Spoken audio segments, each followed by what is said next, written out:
Not a matter of if, but when crisis will rock your world. I'm Roshini Rajkumar, crisis strategist, licensed attorney, and host of The Crisis Files. In each case file, we explore ripped from the headlines crises and hot topics. I'm so happy to have Crisis Squad member Dr. Sherly Ziegler back on with me today. It's been a bit since you've heard from her, but we've got some exciting news. She is a licensed clinical psychologist based in Denver. She treats tweens, teens, and their families. She is sought after for her thought leadership at the intersection of puberty and mental health. She often handles questions in the areas of sexual and gender identity. Dr. Ziegler is here for the case file I call Gender Questions. Dr. Z, many of us grew up with the labels male, female, man, woman. Now we've seen that's really not the case. How do you want us to look at this topic? I want people to understand that things are changing and have changed since we were children. When we were children, it really was male, female, boy, girl, end of story, probably really didn't think of anything else. And anything outside of that was, thought of as maybe drag queens, or even I heard someone said the term transvestite the other day. And it's like, I laughed like, what? That's not a term we use anymore. And I haven't heard that term in so long. You're right. Yes. Somebody literally asked me a question like, oh, so do you mean like transvestites? And I'm like, I don't even know if I know what that actually means. So, yes, things have really changed. And so because of that, I do understand why parents are confused or overwhelmed, or even intolerant, because this is something so outside of anything that many parents really know. And it's constantly evolving and changing. I wanted to find something, which was a new term by you that I learned in your new book. People should look for that, spring 2025. And it is called The Crucial Years, and it's really dealing with middle childhood. And you give us the term Generation Alpha kids. These are kids born from the years 2010 to the present. Parents of these kids are mostly millennials. Those millennials were born from 1981 to 1996. 10% of those parents identify as LGBTQ+. What's the significance of this, Dr. Z? Yes, it's hugely significant. And even when I was doing the research for the book, it really brought me some pause. Like, wow, even not just our kids changing and the terms they use and, the spectrum and broadness of, the world in which they see, but their parents are as well. And it's truly only on the rise. So for anyone listening thinking, well, is this something just unique to millennials? Absolutely not. It's predicted to continue to rise. And so what that really means is this is the most gender aware and identity expansive time in history.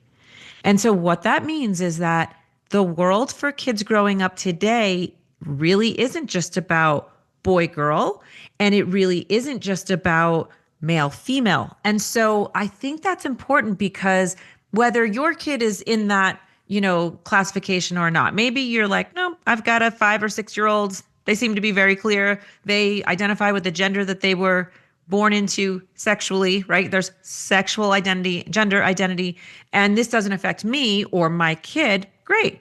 But it does probably affect a schoolmate, a neighbor, a cousin, your friend, your neighbor, their teacher. And so it's something that I think can be a very delicate topic and can have political and religious controversy around it. So what I really aim to do in the book is just say, I'm trying to take all of that aside.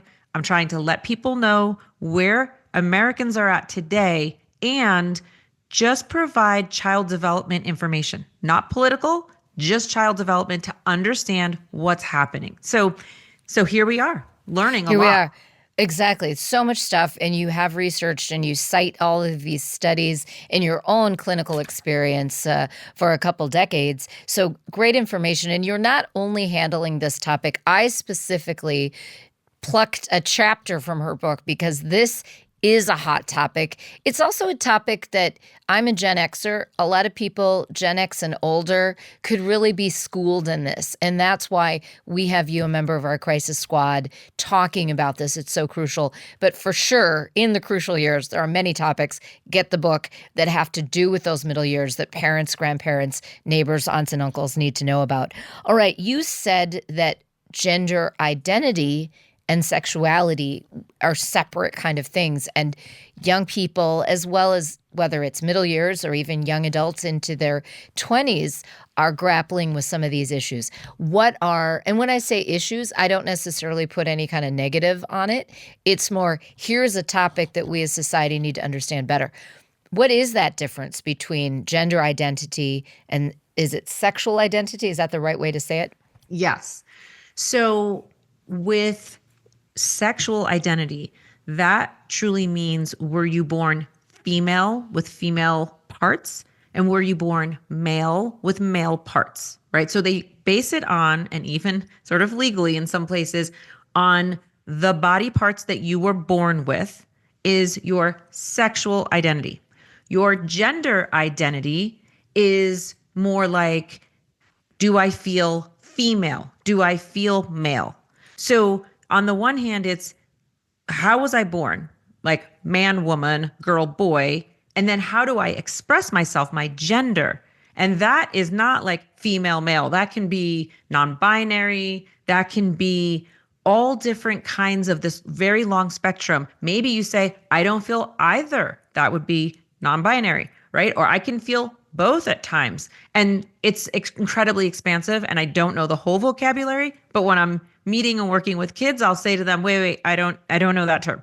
Please educate me. What does that mean? And I can't even keep up with it. But really the big thing to know is just, how are you born with your reproductive parts? And then how do you feel? How is that expressed? And do they align by our sort of social and cultural norms? So when does that make sense? It absolutely does. When we get into this, and families that come to see you with and without their kids, or you see the middle year children as well as teenagers separately, what are some of the questions that you're getting? Let's start with the parents. What are some of the questions parents give you? And they come because they care, but some are very confused. Yeah, I think the questions I get can be everything from, is this just a stage? Is this something they're just seeing on social media? Oh my gosh, is this just a fad? Like, is this basically like, the equivalent of we're all going to have earrings or mullets or, whatever it is. Like, there's a lot of parents that just, they don't buy into this. I mean, they really don't. They're just sort of like, my kid is saying they want me to call them different pronouns, right? That's where this pronoun thing comes in, because if, let's say, I didn't feel like I related to my female identity, then I wouldn't want you to refer to me as she and her, right? So parents come in and they're just, on the one end, they can be very much like, I don't know about any of this. I'm not really interested in any of this. Like, do I have to really do this? I love my kid. If everything from, if they want to do this at school and they want other people at school to do this, fine, but I'm not going to, right? And then there's other people who are like, okay, I'll embrace this. And I've had many kids, I'm talking probably at least a dozen kids, who have changed their names, not necessarily legally, but they've truly changed their names. And I, within, let's say, my experience, but that dozen kids, so it's not a ton of experience. But I would say parents they get to the point where they accept it, but the road to acceptance is really hard and really rough for some people. It's not easy to say, you were born this certain way. I thought I had, my little boy, and, your name is Ryan, and now you want me to call you a different name, and you want me to use different pronouns, and you're dressing really differently. It's really, really does have an impact on the parent relationship, the family relationship. And again, depending on your religious and political views and just, values in general, it can be a relatively moderate issue to deal with to a really big one. Right. And it can have some very long-term ramifications. It seems that we want the best for our children. And any particular parent, even if they have an opinion thinking it's a fad, whatnot, or they can do it at school, not at home, they are such a strong influence in their child's or their children's lives. What is your advice to parents to try to put some of their own personal persuasion or personal biases aside? And as we say in the law, go for the best interest of the child. That's how laws are supposed to be made for children. What is the best interest of the child? And we're not talking about legal statutes and case law here. This is someone's very personal home, but there's a lot of power and a lot of influence that happens in the home. Absolutely. So what I did is I really dug through the research on this because this is a topic that, even though it's getting a lot more exposure right now, is something that in psychology we've been studying for a really long time because, once again, sexual and gender identity is literally just a normal part of child development. And so when I really dug into the research, it's going to sound simple, but there's a lot of mental health outcomes if you don't do what I'm about to say that are really negative around depression and anxiety, suicidal thoughts, and even just high suicide rates. And so I think that for a parent right now who might have heart palpitations or is in the middle of maybe something like this, there's two things that the research says are most important. So the first thing you can do is respect and affirm the gender your child is saying they want to express. And I acknowledge that that might be hard at first. And I think if you're in this, or your kid comes to you, or a nephew or a niece comes to you, and you're dealing with this, and in the moment that doesn't feel easy for you, you can say, wow, I heard you. I'm taking in a lot of information. I've got to process it. I need some time and space. So I always want parents to know, because you freeze when your kid gives you whatever the news is they're going to give you. And it could be so many different things. It's like you feel a need, like, I need to respond right now. And I'm always like, no, you don't need to respond right now. Right. Just keep it in your back, take a breath and say, like, wow, I want to think about it, or I want to learn more about that, or I want to talk to you more about that later. Right. And if they're like, you're not okay with this, or you can say something. It's not even that I'm okay or not. I don't know what to think about this. This is big news. So I just want to give parents time permission. kind of a thing. Right. Like, just give it a breather. So the first one is, eventually though, you really do want to respect and affirm. And the second thing you want to do is you want to be open with them. You want to have conversations. So if you say to yourself, okay, I'm not going to fight it. I'm going to, in my mind, respect and affirm, but we're never going to talk about it. And we're not going to talk about the process or what they're going through or how it's going. That's not really great mental health outcomes, because ultimately what that communicates to them is, okay, you really don't support me. So you can be open, even if you're questioning it, even if you think, is this really just a phase? Is this really going to last? Talk about it. Talk about it openly. Promote a sense of inclusivity. I know when people hear these things, they may feel like this is ideology, but it's not. It really is. It's social science research, and it's not new research, and it's not, just one random study. This is consistently over time what we can do to support kids who are anywhere on a gender spectrum, or really kind of deviating in any way. How they do best in terms of their short-term and long-term mental health is having a family that is supportive and accepting and curious and in it with them, that does not reject them overtly or even covertly. And another big reason I wanted to talk about this with you is because mental health issues are so interconnected, and wellness so interconnected. So your advice to parents: listen to what they're saying, try to affirm what they're saying. Is there an age cutoff? I mean, what if your 4-year-old says that to you? Yeah, that's such a great question. So what I did in the book is I went through the stages, and I even needed that little reminder, right? So a 4-year-old, that would be the 0 to 5, infancy, early childhood. And what I learned, kind of reminded around 0 to 5 kids don't even start to really become aware of gender as a concept until they're about, 2 to 3 years old. So the first 1 to 2 years of life is just gender's not yet a solid concept. And then when they're around 3 years old, they start to more solidly identify like, oh, I'm a boy or oh, I'm a girl. It's not as typical that at 3 years old they would have a sense of like, I'm not a boy or a girl. And in the book, I really do focus, and I put it in the beginning, the caveat on boys and girls, because I just don't have that much experience, nor do we have that much research on anything around gender nonconformity. Of course, there's some, but it's not an area of expertise for me. But what was really interesting was it just to think that like at 3, 4, and 5 is when they're like, oh, okay, this is where I fit.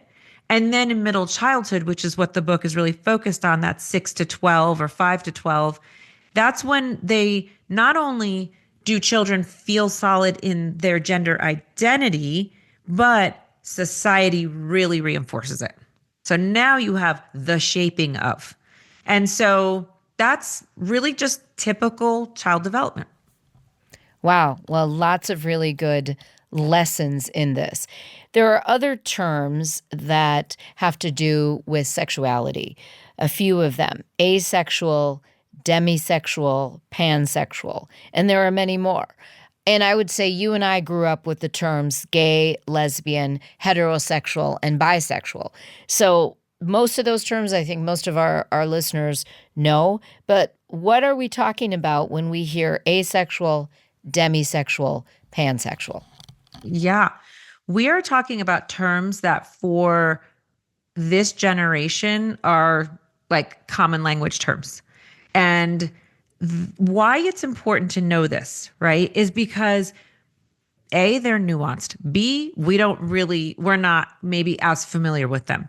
And they become a part of, let's say, it could be a kid in middle childhood, probably older though, probably a 12 to, 18 and up kind of identification. And so these are terms that either mean I don't identify sexually in any kind of way, or I only am interested in relationships where there's both attraction and romance, but it could be for either gender, right? So it is one of those things where even romance and feelings plays a role into how they identify, and that's the way they will present themselves. And so these are terms that when they say them, I'm like, wait, hold up. Remind me again, what does that mean? And what does that mean for you? So it's really interesting. Again, there are at least teenagers that I work with that may say, like, I am pansexual. And I think that it's helpful for a parent to ask, what does that mean to you? Because I actually have even had teens describe it to me, and sometimes it's not even consistent. So one thing though to know for us is that they're defining, they meaning this generation, is defining their both gender and sexual identity in terms of feelings and romance, not just attraction. So there's like attraction, feelings, romance. Am I open to a relationship? Am I open to relationships of multiple genders? Am I open to just one? And so it is confusing. And I would say that kids that are along the spectrum, they'll usually have a pretty good sense of humor about it too. And they'll say, I know, it really is confusing.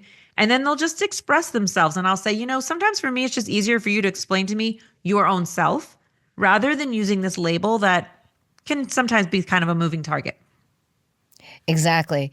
Well, I want to get into the topic of parents and the headlines that we're seeing. So a lot of headlines lately, over the last few years, I would say, where schools are exploring this with kids, and they may or may not tell the parents they're exploring this with kids. Or a child will go to a teacher, and that teacher will have a dialogue, and the parent is not brought into those conversations. So where does parental choice and parental notification play into all of this when we're talking about the schools involved, Dr. Z? Yeah, just like you said, this is not obviously a legal perspective. For me, this is a mental health or child advocacy kind of perspective. And I think this is a tough one. So exactly like what you're saying, just to, put it in at least my experience, is there are some kids who will go to school and say, again, don't call me, don't call me Ryan. I want to be called Sky. And don't refer to me as he, him, refer to me as they, them, and there's other pronouns too. I want a bathroom that is gender nonconforming. It could be for, anybody. Not that they're just demanding these things, but they are sort of saying kids, especially teens, are getting together, and in middle schools too, and sort of advocating for these kinds of things.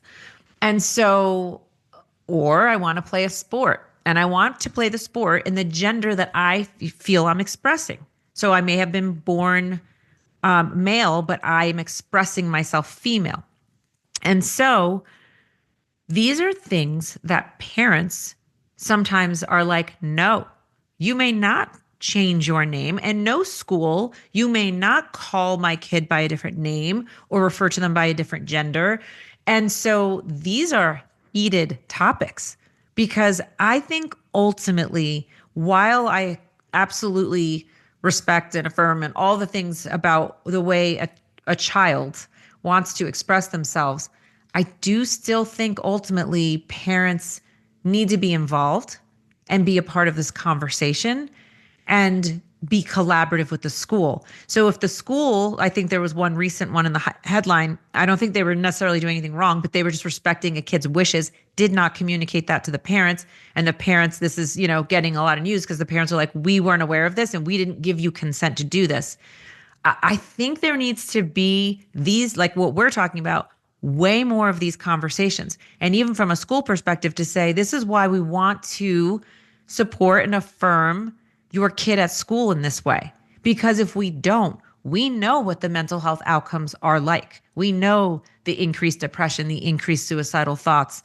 And so I think this is a new intersection of parents, child, and school coming together. But I think if you leave one of the three out, we're going to have big problems. Very big problems. And even though in just the history of the United States of America and the Constitution of the United States and just case law and statutes that have played out since the start of this country, I'll just speak for the U.S., schools are given a lot of power, but parents ultimately have kind of that dominant say. So I absolutely agree with you. This trifecta of the child, the school, the parents all have to be involved. And this is what's so beautiful about our laws is they do evolve. And as long as people can have some respect and civility and come together, hopefully different jurisdictions will make those laws that are fair and that work and that are producing, Dr. Z, the best mental health outcomes. Well, as always, you give us so much to think about. You also debunk some myths and teach us so much. So appreciate your advice and your illumination today, Dr. Z. Check out Dr. Sherly Ziegler's latest book, The Crucial Years, on Amazon, as well as where you find books. Today's case file is powered by Mall of America. Mall of America. Great shopping. A dazzling and dizzying variety of attractions and restaurants. Did you realize Mall of America also hosts hundreds of events each year? Everything from high-fashion runway shows to visits from the hottest musicians. Pop-up celebrations ahead of movie premieres. Charity-related walks and holiday-themed experiences. You never know what you will find at our mall. For upcoming events and happenings, check out mallofamerica.com. Rate, review, and subscribe to The Crisis Files on your platform of choice. Follow us on YouTube and Instagram at The Crisis Files. Go to thecrisisfiles.com to check out all 3 seasons in our library of case files.